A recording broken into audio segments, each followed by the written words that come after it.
প্রিয় কলিজার ভাই ও বোনেরা, বন্ধুরা, দেখেন কত সুন্দর গ্রামের পরিবেশ, নিরিবিলি।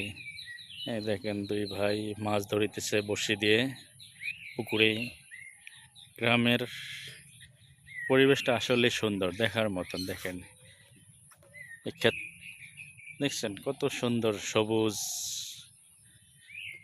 ঠিক আছে, দেখেন বন্ধুরা, দেখার মতন। যদি ভিডিওটা ভালো লাগে লাইক কমেন্ট করে শেয়ার করে দিবেন। সবাই পাশে থাকবেন ইনশাল্লাহ।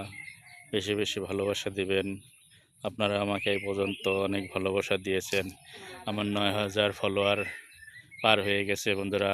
সবাই দোয়া করবেন আমার জন্য, আরও সামনে এগোতে পারি আপনাদের সফল ভালোবাসা নিয়ে। ভালো থাকবেন, ভালোবাসা অবিরাম। আগামী দিনগুলো ভালো হোক, সবার জীবনে শুভকামনা রইল।